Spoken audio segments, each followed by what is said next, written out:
안녕하세요. 저는 부모님 두 분과 동생을 같은 날에 떠나보는 팔자가 센 30대 여성이랍니다. 저는 원래 부모님과 남동생이 밑에 하나 있었어요. 제 나이 26살에 눈이 정말 많이 오던 날이었어요. 저는 일 때문에 함께 하지 못했는데 가족 행사가 있어서 할머니네 집에 다녀오던 가족들이 걱정이 되긴 했지만 무슨 일 있겠어? 했던 것 같아요. 엄마 몇 시에 도착해 그럼? 길 많이 막혀? 아유, 말도 마라. 그냥 도로가 아주 주차장이다. 도착은 앞으로 2시간 남았는데 계속 시간이 늘어나고 있어서 모르겠어, 확실히. 엄마, 길 너무 미끄럽고 힘드니까 무리해서 오지 말고 아빠랑 수연이랑 근처 숙박업소 내가 잡아줄 테니까 하루 쉬고 내일 와. 뭘 그래, 돈 아깝게. 얼른 가볼게. 늦으면 저녁 먼저 먹고 있어, 수민아. 응, 알겠어. 조심히 와, 조심히. 3시간이 지나고 전화를 아빠, 엄마, 동생에게 돌려가면서 했지만 아무도 받지를 않길래 뭔가 불안하고 불길했어요. 그리고 뉴스 속보가 나왔죠. 우리 가족이 지나쳐야 하는 터널에서 대형 사고가 발생했다는. 순간 정말 아니겠지, 아니겠지를 반복하며 그쪽에 나와 있는 정보를 통해서 전화를 해봤고 어디 병원 쪽으로 부상자와 사망자들이 옮겨지고 있는지를 알 수 있어서 곧장 출발했습니다. 아니면 정말 다행이지만 만약 맞다면 제가 가는데 시간이 걸리기 때문에 그렇게 아니길 제발 아니길 바라면서 몇 군데의 병원을 돌던 중 저희 가족을 발견했어요. 엄마와 동생은 현장에서 사망을 한 상황이었고 아빠는 위급한 상황이었죠. 제발 살려달라고 울고불고 했지만 야속하게도 제 가족 전부를 한날 한시에 그렇게 모두 데려가 버렸습니다. 남편과는 이미 저때 연애 중이었고 제정신을 차리지 못하는 제 곁을 밤새 며칠이고 지켜줬어요. 저희 가족의 마지막 길을 함께 해주시려고 와주신 많은 지인분들과 가족분들께 제대로 말 한마디 하지 못했던 저를 대신해서 남편이 다 해줬고 솔직히 가족을 한 번에 떠나보내고 꽤 오랜 시간 제정신으로 살지를 못하다 겨우 남편 덕분에 아픔을 딛고 일어서기 시작했어요.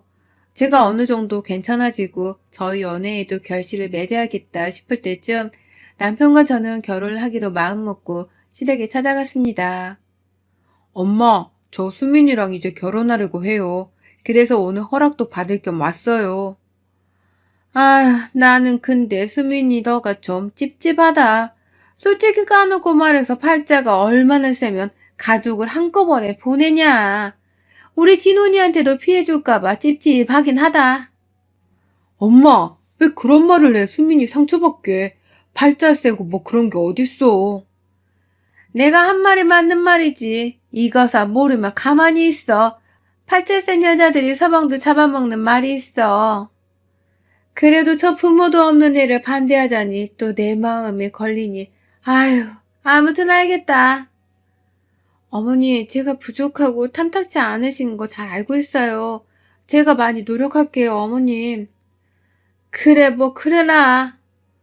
남편과 연애를 하던 도중에 부모님과 동생을 떠내보내고 세상에 가족 하나 없는 신세가 되었다는 걸 시모도 잘 알고 계셨지만 아무래도 부모도 없는 저에게 아들을 주기는 아까우셨겠죠. 서운하지만 충분히 이해가 되는 상황이었기 때문에 부족한 제가 그 마음을 채워드리도록 노력을 많이 해보자는 생각을 했습니다. 남편과 제가 뜻이 맞아서 전원주택을 결혼 허락과 동시에 짓고 있었고 날짜가 맞지 않아서 식을 먼저 올려야 하는 상황이라 식부터 올리고 저는 제 집에서 남편은 시댁에서 우선 살다 합치기로 했습니다.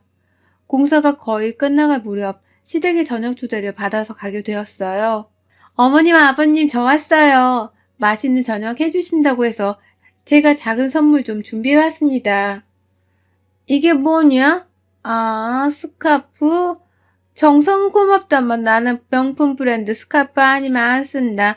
미안해서 어쩌니. 영수증 안 버렸으면 얼른 환불해라. 그리고 이 양반은 목도리도 명품 아니면 안 쓴다 우리는. 어쩌니. 제가 몰랐네요. 환불하고 다시 새로 사올게요. 응, 그래. 나는 몇 개 찜해둔 게 있으니까 그거 알려주면 그걸로 사와라. 앞으로는 서로 번거롭지 않게 뭐 사주려거든 그냥 현금으로 줘라. 그게 편하지 않겠니, 서로? 아, 네, 알겠습니다. 기껏 고심 끝에 선물을 사갖고 싸구려를 산 것도 아닌데 명품 브랜드의 스카프와 목도리가 아니라는 이유로 퇴짜를 받게 되었죠. 대놓고 선물 말고 현금으로 달라는 말에도 기분이 나쁘긴 했지만 뭐 그럴 수 있지라고 최대한 긍정적으로 생각을 하면서 저녁을 먹었어요. 어머니, 음식이 정말 다 너무 맛있어요. 그래? 많이 먹어라.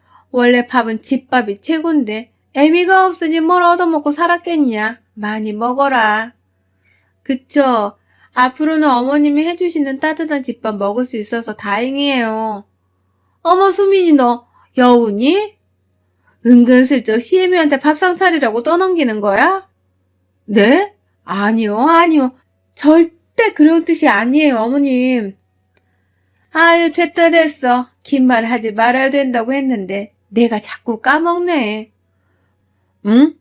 누가 그런 소리를 했어? 긴 말을 하지 말라니 뭔 말이야, 엄마? 에이, 이 옆에 내가 조용히 밥 좀 먹자, 밥 좀.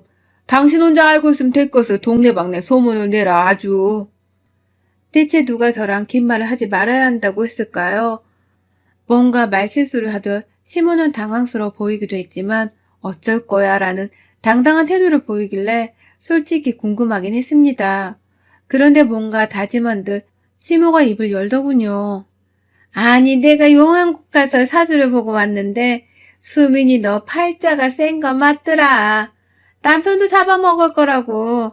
안 그래도 이부적을 어떻게 전해줄까 했는데 이거는 네 베개에 넣어두고 이거는 진원이가 쓰는 베개에 넣어두고 최대한 너랑 나랑은 부딪히지 않는 게 좋다고 하더라고. 서운해도 어쩔 수 없지 않겠냐? 내 아들을 잡아먹을 수도 있다는데 애미가 돼서 모른 채 하고 넘길 수는 없지. 어머니, 그렇게 말씀하시면 저 상처받아요. 한나라 씨에 그렇게 온 가족을 떠나보내고 아직도 떠올리기만 하면 너무 아픈데 그렇게 함부로 말씀하지 말아주세요. 제가 부모한테 벌어진 고아도 아니고 누구나 겪을 수 있는 사고였는데 반대로 진원 씨가 그런 일이 생겼는데 저희 엄마가 진원 씨한테 어머님처럼 대하면 어머님 편히 눈 감으실 수 있겠어요? 저희 부모님이 저 위에서 눈도 못 감으실까봐 너무 속상해요. 그냥 저만 욕하세요. 예, 어디서 불결하게 그런 소리를 해? 너랑 친언니가 같냐? 여기 부모가 두 눈 뜨고 멀쩡히 살아있는데 이게 어디서 까불어 까불기를. 저도 저희 부모님 귀한 자식이에요. 저한테 그렇게 함부로 말씀하지 마세요. 제가 부모님을 잃은 게 제 잘못도 아니고 가장 아픈 상처를 저렇게 아무렇지 않게 말하는 시모한테 정이 뚝 떨어지면서 제가 왜 바보같이 참고 아무 말도 못하고 있는 건가 싶더라고요. 아닌 건 아니라고 말을 하는 게 맞고 부모님이 안 계셔도 저 김수민은 김수민인 게 변함이 없지라고 생각을 하면서 더 강하게 말했죠. 그렇게 전쟁 갔던 저녁 식사가 끝나고 할 말이 있으니 앉아보라는 시모 말에 온 가족이 거실에 둘러앉았습니다. 진원아, 너네 집 이제 2주면 입주하는 거지? 응, 딱 14일 뒤에 입주하는 날이야.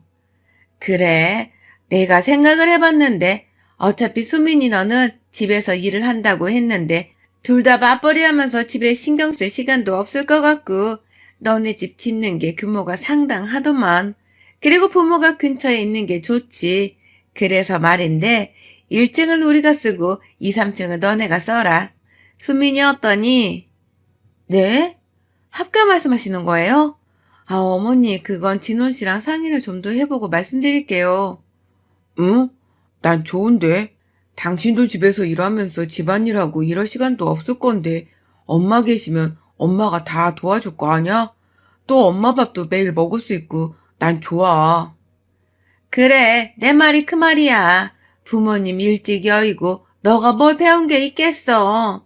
사람이 밥은 늘 든든하게 먹고 다녀야 되는데 토달지 말고 그렇게 해. 우리도 그 날짜에 이사 준비할 거니까 알겠니?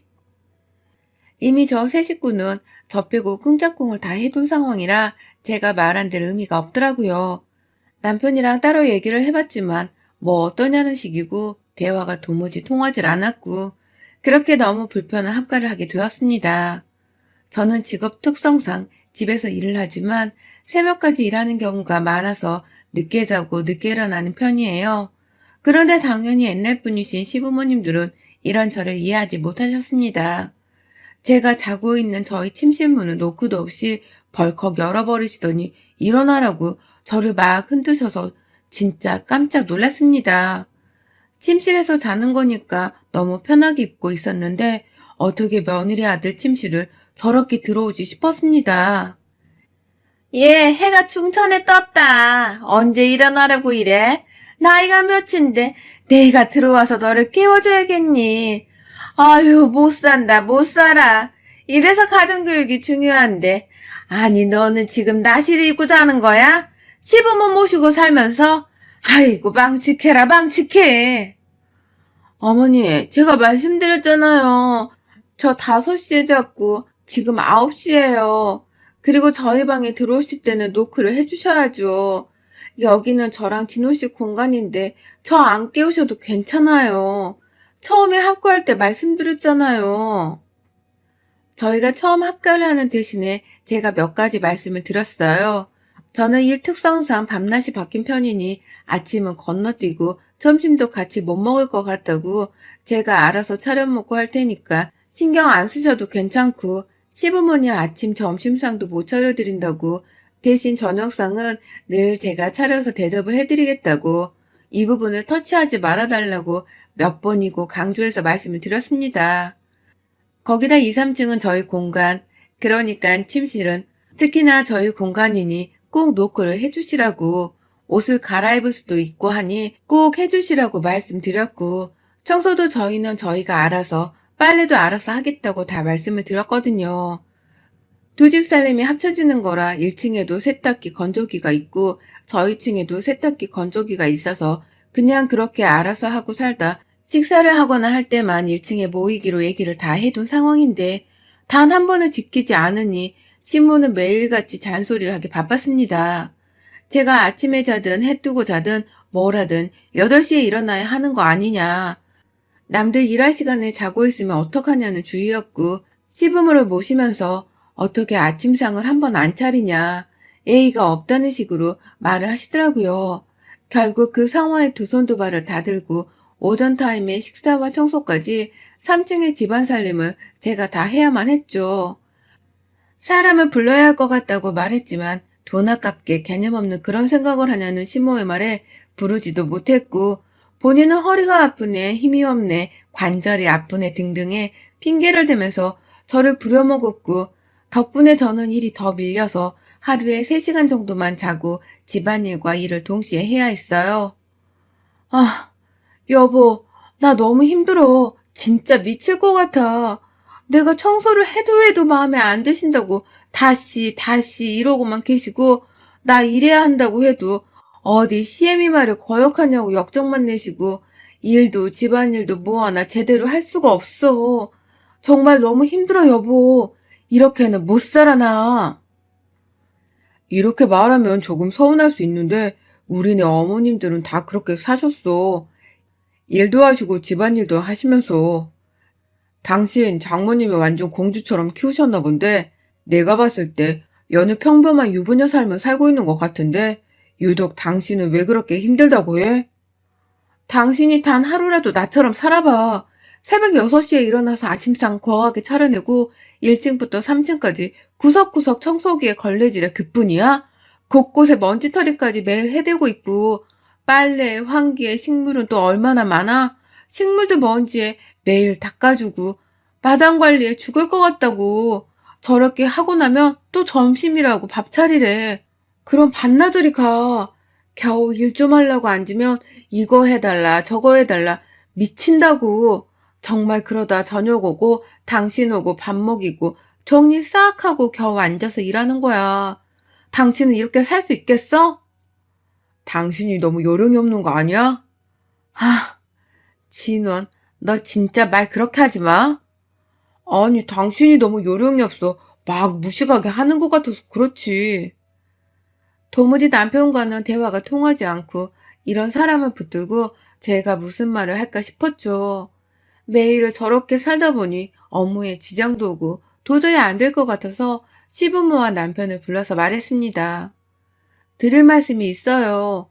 지금 하루 온종일 집안일을 제가 다 하고 있는데 이러다 보니 제 일을 하지를 못하고 자꾸 미뤄지고 새벽까지 하고 하루에 3시간도 못 자는 날이 많아요. 건강에도 해롭고 이렇게 더 이상은 못해요. 어머님은 허리도 관절도 다 아프다고 하셨으니 가사일 도와주시는 이모님 오실 거예요. 주 3일 쉬고 오셔서 봐주실 거예요. 예, 돈이 넘쳐나니 너는? 돈 아까운 줄 모르고. 돈 아까워 죽겠죠. 그 돈 굳이 안 나가도 되는 돈인데, 근데요, 어머니, 제 병원비가 더 나가요. 골병 나서 죽을 것 같아요. 어머니, 솔직히 어머님도 청소며 가사일 그렇게 안 하면서 제가 다 하니까 별의별 거 다 시키시잖아요. 그것도 매일같이 그러니 어머님이 원하는 대로 매일같이 청결하고 깨끗한 집으로 유지해 둘게요. 그 돈을 그럼 나를 줘라. 내가 청소랑 할 테니까. 아깝게 정말. 아니에요. 이모님 오실 테니 어머님도 편하게 계세요. 신모에게 통보를 하고 이모님을 모셨지만 그게 탐탁지 않으셨던 시모는 오늘 이모님들마다 사사건건 시비를 거시고 태클을 걸어 결국 반나절 하루 만에 사람들이 도망가 버렸고 결국 업체에도 너무 죄송해서 더 이상 누군가를 부를 수가 없어서 제가 혼자 하게 되었습니다. 이 큰 집에 늘 저 혼자인 기분, 저들의 가정부이기 위해 제가 존재한다고 생각이 들면서 극도의 슬픔과 외로움이 느껴졌고 심지어 1층에 게스트룸이 하나 있는데 남편은 본인이 그걸 원할 때 빼고는 거기서 자더라고요. 그러니까 1층은 결혼 전 남편네 가족들이 살던 대로 살고 있는 거고 저는 이 집에 가사도우미로 들어왔고 남편 욕정 채워주는 기회가 된 기분이었습니다. 너무 서럽고 힘든 시간을 보내다 보니 제 가족들 기일이 왔고 크게까지는 아니어도 작게 늘 챙기고 있었기 때문에 이날도 역시 손수 준비를 하려고 했습니다. 그런데 갑자기 시모가 이런 말을 하더라고요. 아우, 너는 정말 이런 걸 꼭 해야겠니? 난 너무 찝찝하다. 불결해서 하기 싫은데 그러면 너희는 2층에서 상 피고 하면 안 되겠니? 어머니, 뭐가 찝찝하고 불길하신데요? 도와달라 한 적 없고 저 혼자 손수 차리고 있는데 저 같으면 안쓰러워서 같이 해주는 신용이라도 하겠네요. 너 요즘 왜 그렇게 따박따박 말대꾸를 하고 그래? 자꾸 기어오르네 이게. 저희 가족 오는 날 언성 높이고 싶지 않으니까 그냥 참 좀 말아주세요. 진짜 서럽고 열받지만 2층을 몇 번이고 오르락내리락 하면서 2층 거실에 저희 가족들 제사상을 차렸습니다. 오늘 분명 제사라고 말을 했는데 오랜만에 지인이 근처에 왔다며 술을 마시고 들어오겠다는 남편.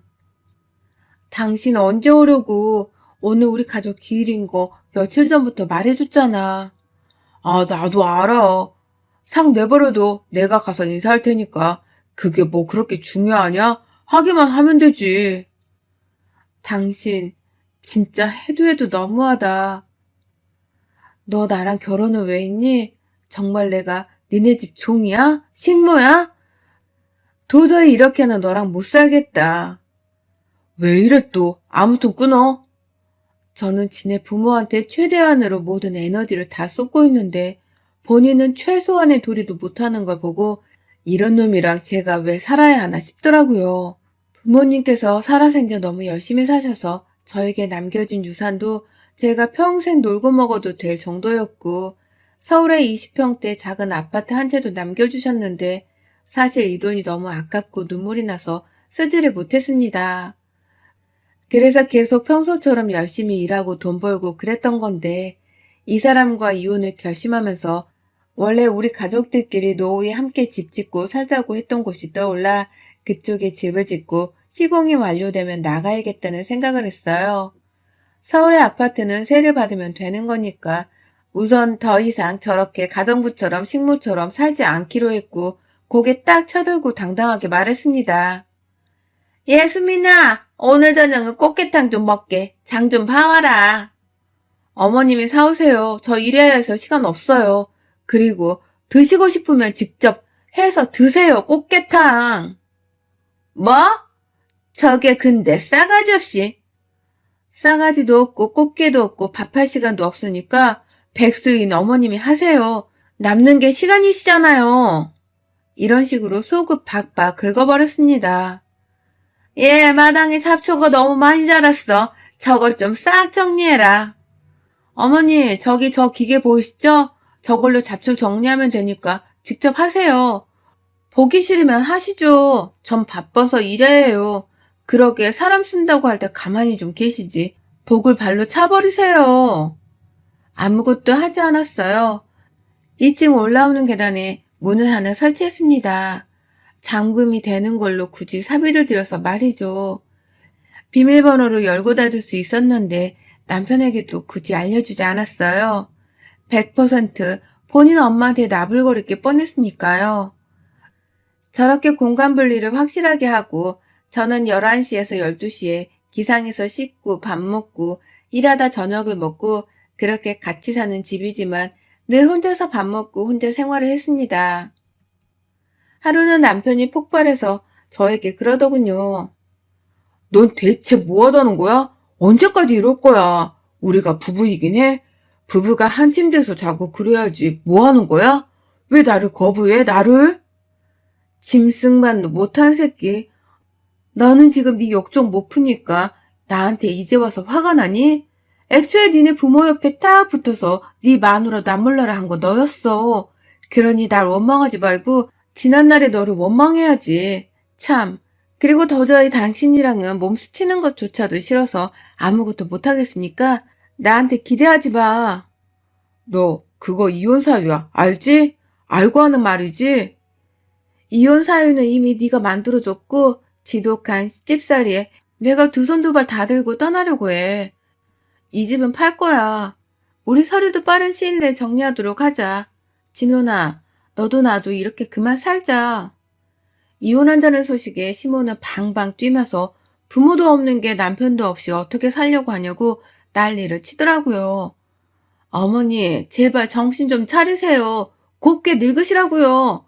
다 늙어서 추태를 부리세요? 정말 보기 추하게 다시 예전의 삶으로 돌아가게 되셨는데 어떡해요? 친구분들한테 그 좋아하는 자랑질 못해서 굴러들어온 복덩이를 발로 힘껏 차서 내보내셨으니 앞으로 삶이 부디 무탈하시길 바랍니다.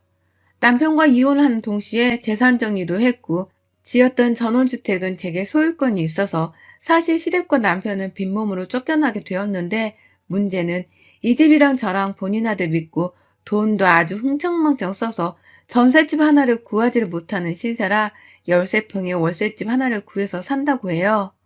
매일같이 네가 잘못했네 못했네 하면서 저 다시 데려오라고 붙잡으라고 남편에게 그러더라고요. 마지막에 제가 시댁 식구와 남편이 배 아프길 바래서 유상과 아파트의 정체를 밝혔었는데 정말 배 아파 죽으려고 하네요. 저는 저희 가족이 노후에는 꼭 함께 하자고 약속했던 지역의 그곳에 저희 엄마가 꿈꾸시던 집을 지었고 비록 가족들은 없지만 함께인 것처럼 그렇게 살고 있습니다. 여러분의 생각은 댓글로 남겨주세요. 오늘도 시청해주셔서 정말 감사합니다.